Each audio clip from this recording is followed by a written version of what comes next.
How you doing, everybody? Randy Richard in the shop.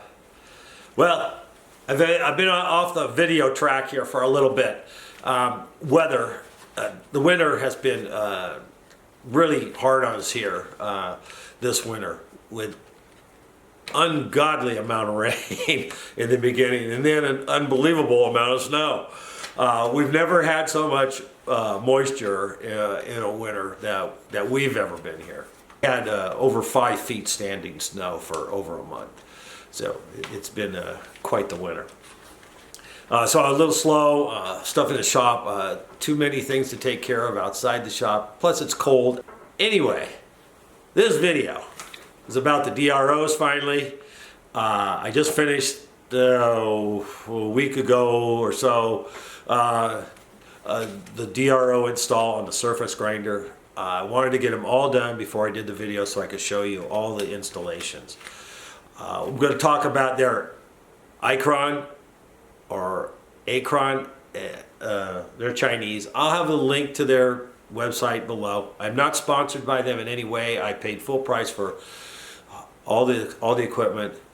Less expensive than most, I put it this way, and I've been using them now on the lathes at least for about a month, and I very much so like them.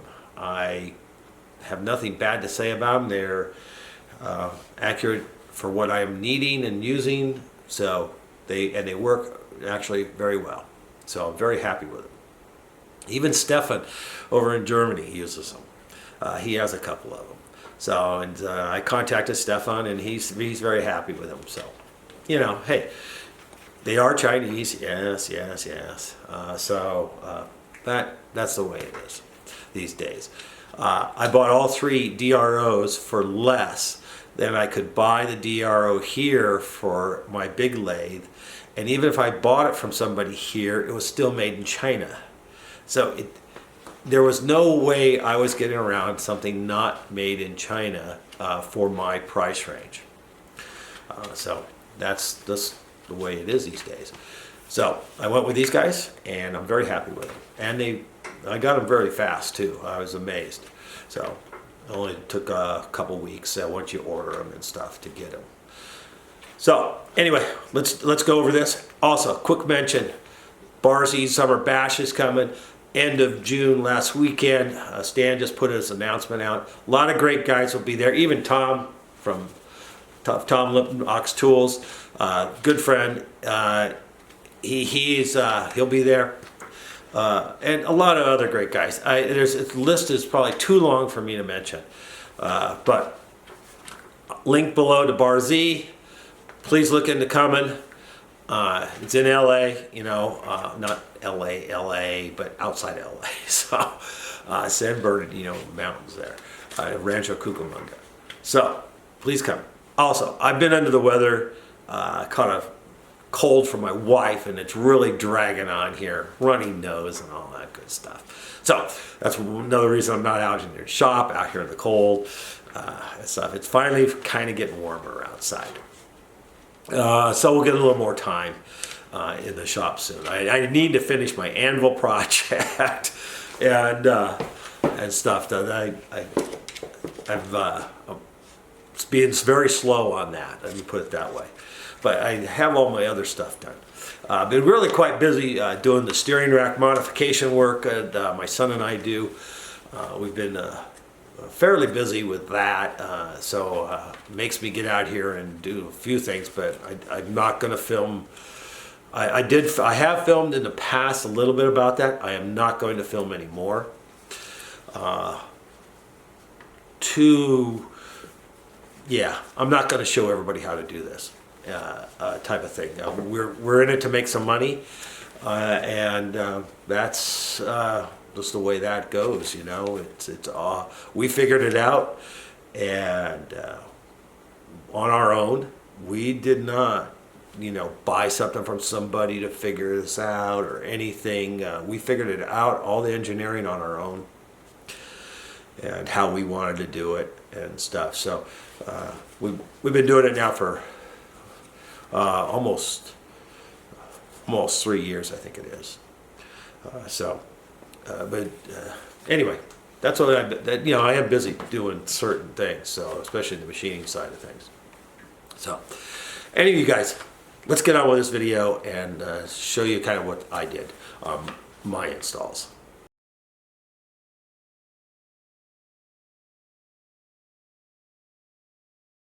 So I bought these. I got magnetic scales. I got 5-micron scales for the Z-axis. That's the longitudinal of the ways. And on the cross slide, I'm just doing 2-axis. I don't need one on the compound. The cross slide, I put 1-micron scales. They're magnetic scales. The LCD screen,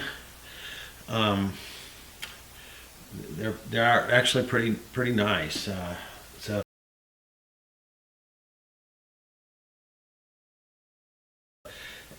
And I also had them install the RPM ability, so I could plug in a Hall effect transducer, and that's what I'm doing right now.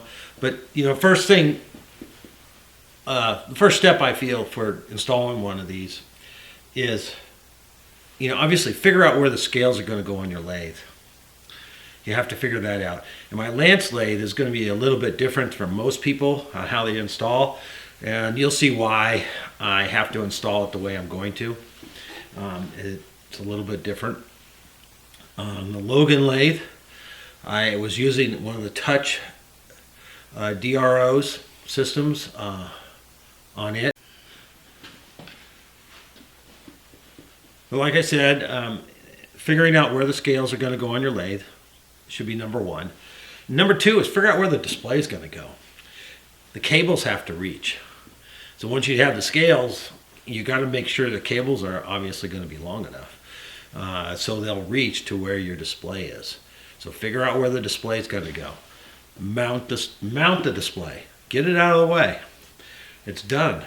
Once it's there, it's there, and then you know where you got to route your wires and how you're going to do that. The scales are going to take me a little longer to do. I'm going to have to make some mounts, and there's no covers to them when they get them. So I need to build some covers for them to protect them from chips and dripping and all that stuff. But today I've got this one mounted already, and I just mounted it here to my nice wooden tray I have up here. I just drilled a few holes and put some screws in and mounted it up there, and that will be just fine. I'll be able to swing out of the way. Behind it here I have my old tachometer digital readout. I'm going to remove that.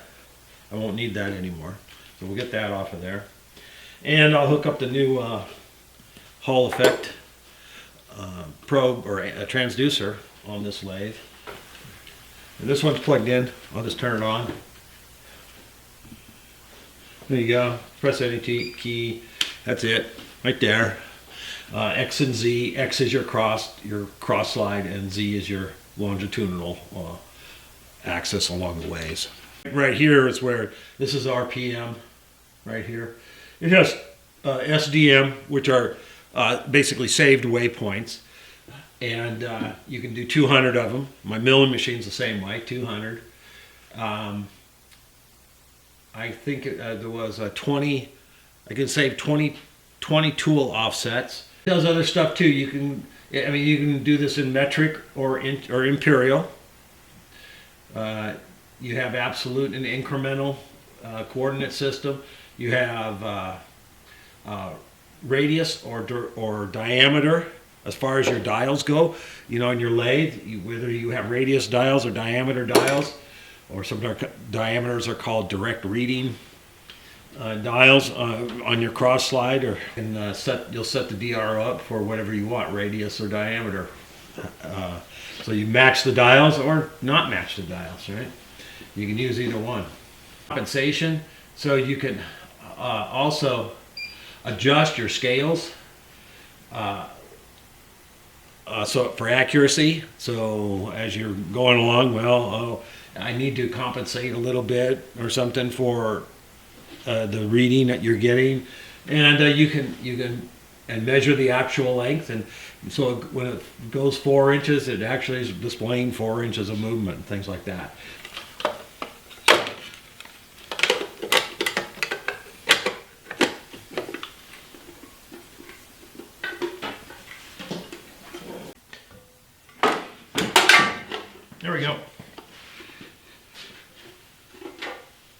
This is where my magnet is. I put it right here. It's on the end of the pulley.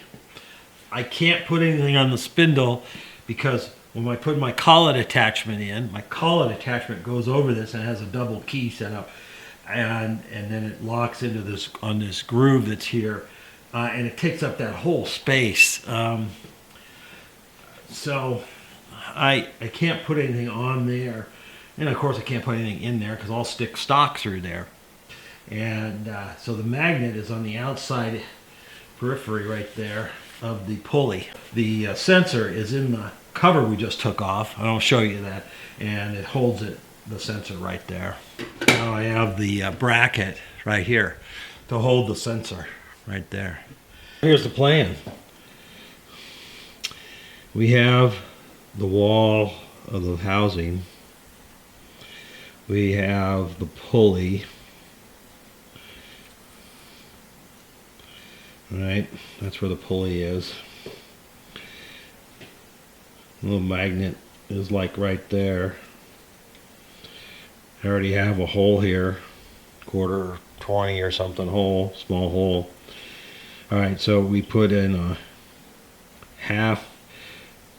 We're going to put in a hole and thread it 1/2 1/2 20. There we go.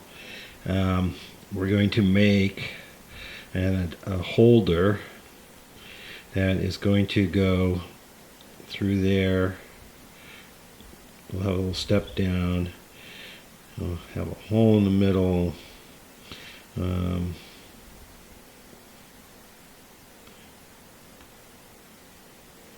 Come out. This hole will go all the way through. It will have some clearance, and on this end of that hole will be clearance. This will be threaded in there to hold the sensor. The sensor will go in there, screw in there. The wire will just kind of come out here. This will be threaded on the outside. We'll put a nut, lock nut on the outside. We'll screw that in and have a lock nut. This will reach out straight in. That way the sensor can go straight in, and the sensor can sit in here because it's threaded the whole way.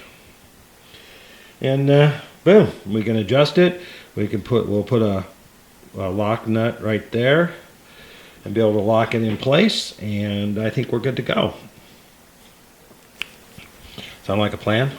Highly engineered. This is going to be like 1.25 inches in length, and I think here will be about the same, something like that. This thing's about it's about 3/8, about 365 thousandths thick. So we'll need a little bit out here. So yeah, so this will probably be like 1.25 inches also, something like that. And I think it will work.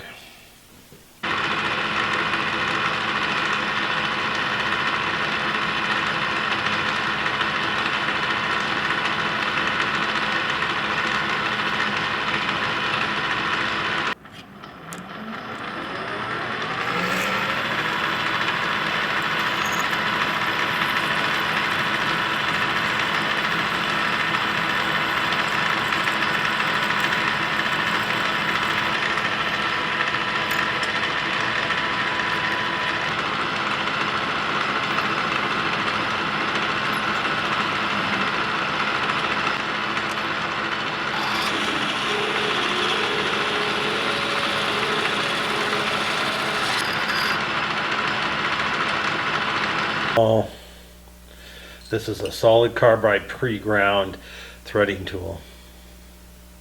Fit right in. That's a 7mm hole. This is an 8mm by 1mm thread. I'm only going to thread in there about 1/2 inch. What you saw me do was flip it. I drilled this 7mm hole, then I flipped it over. I drilled clearance hole back to here, so it's about 1/2 inch I'm only threading.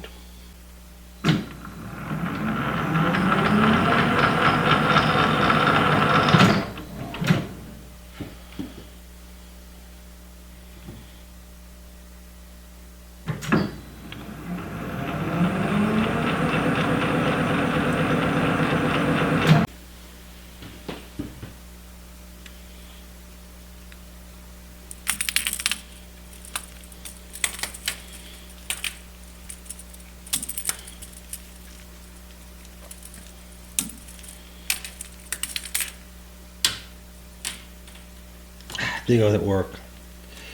I didn't want it too tight a tolerance. Make sure it fits all the way. That worked awesome.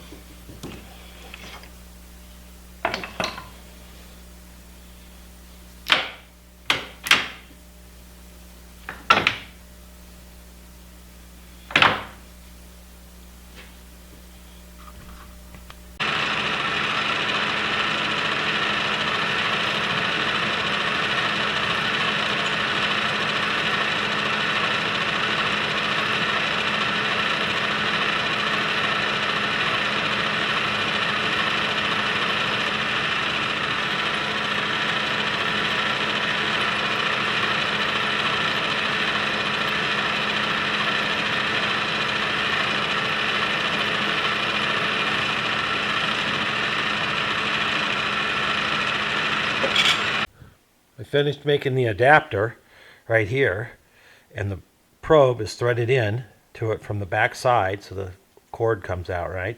And it's adjustable. And then I'll have a lock nut there and a lock nut here. This is half 20. This will screw in and be, whatever I want kind of thing. Maybe that much from the flywheel, or I mean from the pulley. And I can adjust that to the clearance necessary for the Hall effect to work. And then there'll be a lock nut out here, and we'll just lock it in place. So that will be the new mount. This actually is going to work out really, really well. I like this idea. All right, we have the cover strapped on down to the table. So I made some measurements, measured the diameter of spindle, measured how from the edge of the spindle out to where the center of the magnet is. Calculated that, so from the center. And it's really pretty centered inside this hole here where the spindle comes through. And so I know that distance, and what I'm going to do is find the center. I'm going to come up here and move the probe, and I'm going to put it here at the top. It'll be a lot better for wiring wise for that lead to come up to the display. If it's up here at the top, it's out of the way of the collet closer. The pivot for the arm for the collet closer is right here. So it's just a lot better location. And I think a 1/2 inch hole up here is not going to hurt anything. So that's what. You notice how flat my nose is now? It fits the taillight bottom. It's going straight in the handbrake.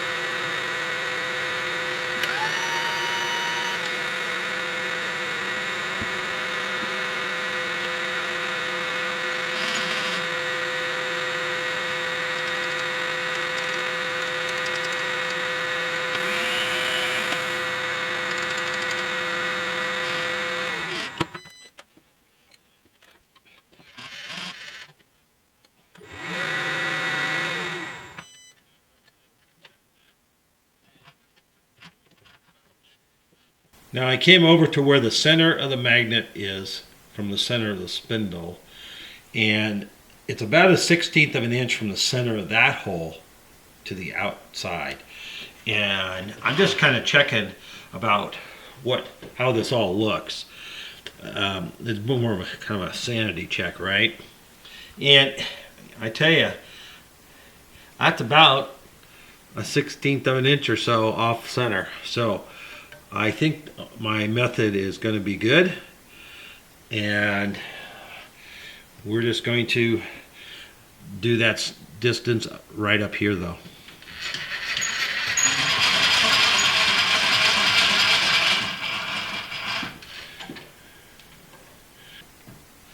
So in this case it's 2.748, and that's where we'll put the hole.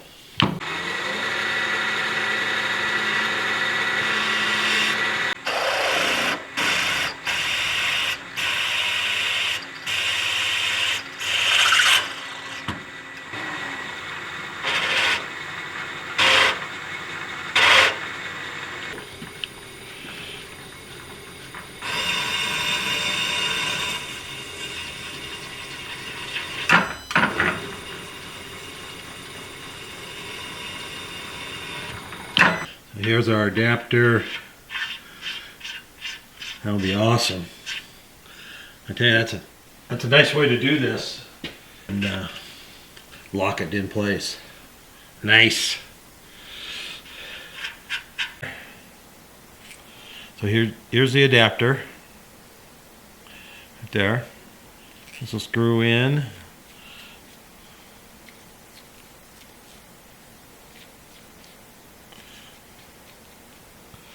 Like so. Now we're going to have a lock washer and a lock nut. Oops. Almost forgot. Lock washer up there too. We'll put in. Might not need them, but I'm going to put them on. And then the lock nut to cinch that in when that's in the right position, right? And we just screw this. Then we're going to screw all that in, right? I guess I can't put that quite on yet, but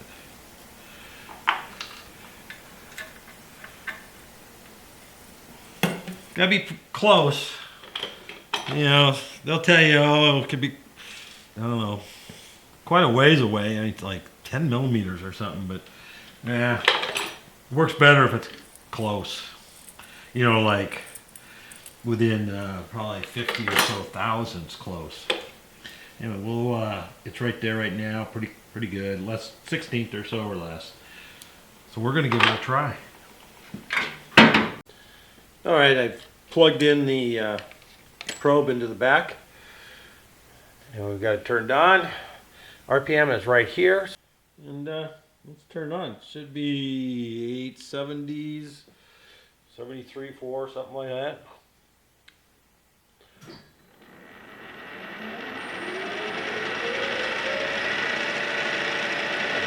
There we go. It's 75. Slow it down. Very quick responding, way better than the other one.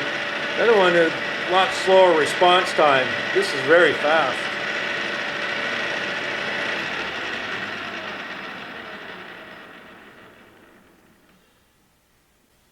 All right, so that was 870, right? So this should be half of that.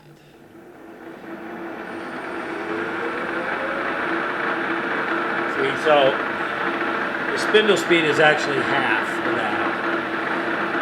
You can just hear how it's slow starting, but the RPM of the pulley is still the same, roughly.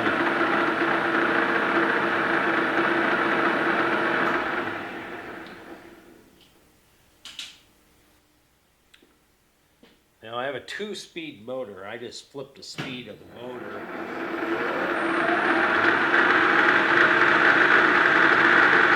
Yeah,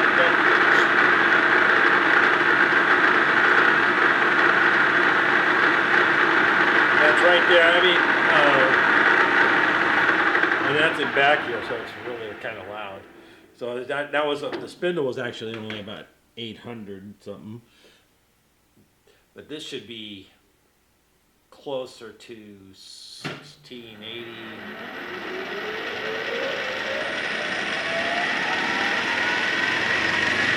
It's kind of ripping. That's so 17, yeah.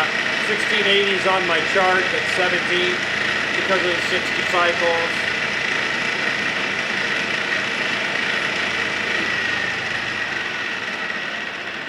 My lathe will do on the chart. My lathe will do 2688. So a 10-inch chuck, I don't know. I think my chuck's rated at that, but man, that's flying. Really flying.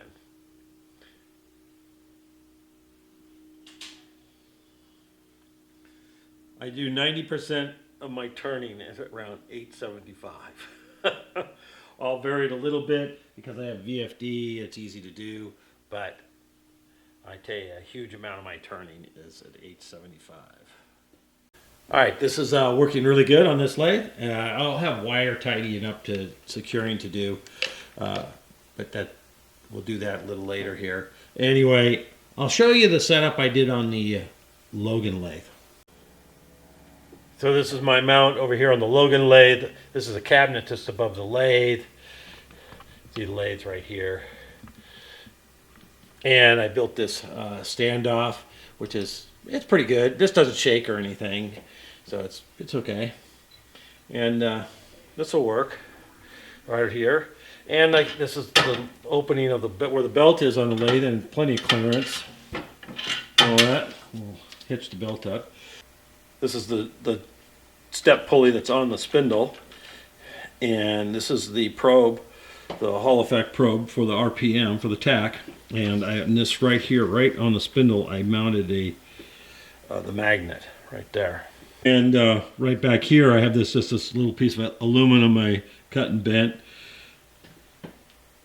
It was the same spot, the same mount I used for the previous one. It was a larger diameter probe, so I made a little step washer to reduce that down. And the wire just runs down and around and out. So I still have wire tidying up to do here. But we'll do that when I get all the other wires all situated. But anyway, this works really well. Turn it on. There you go, right there, 1080, right there.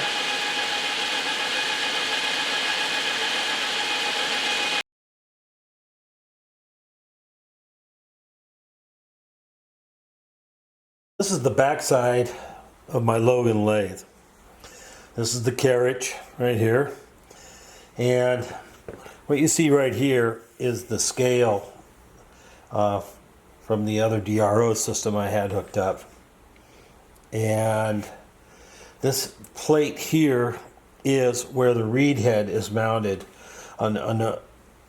underneath it. This is just the cover you see here, but the scale is underneath here, and the reed head is mounted against this. It rides on the scale actually. It's kind of sandwiched between. So we're going to remove this, and we'll install the new scale in the same location actually.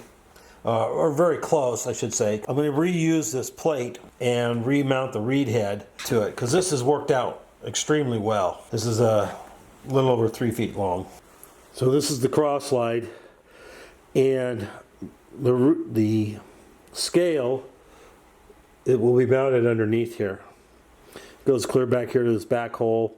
This is where I had the other one mounted, and I got this idea from another YouTuber, Craig, down in New Zealand, I think it was, and this worked out really well actually. There's enough room in here just to get the scale, and it sticks out a little bit, and then you have your reed head mounted out here, and this actually worked out really good. I did have it originally mounted on the side, and I lost about 2 inches of space for sliding in your tailstock. Well, when you only have 4 inches of tailstock, that's a huge disadvantage. It really hurt on the amount you can drill into of a workpiece. So I moved it to here, which was fantastic, and I'm going to do that again. We're going to get it mounted in there and the reed head out here. And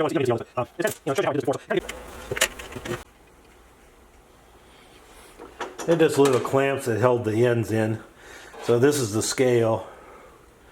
And here's the reed head here. Like I said, it sandwiches around the scale itself. And these are magnetic scales.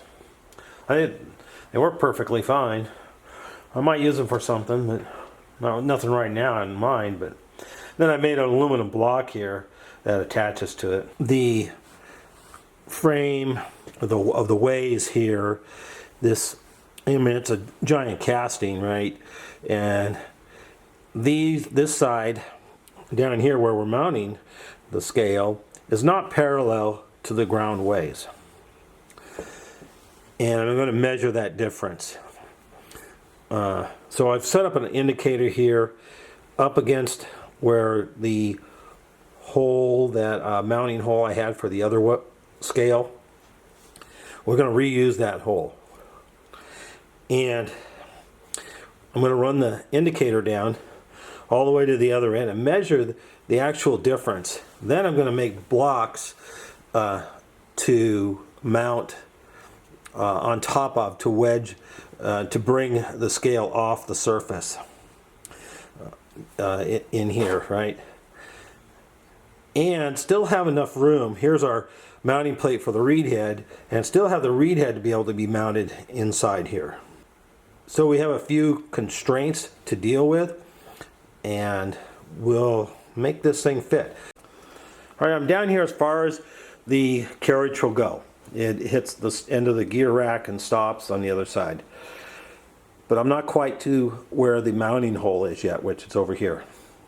And we have 106 thousandths.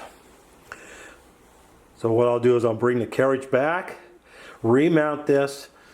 So I'm measuring 106, and we'll continue on down to the others. It really doesn't matter what the distance is, but I can't reach all the way in with this setup. So I just put this block on here, it sticks to the side, and we set it at the same setting as I had on the sidewall. And then I'll move the block down right over the hole over here, and we'll do the same thing. We won't move the indicator, we'll just move the block over and roll this down and measure it.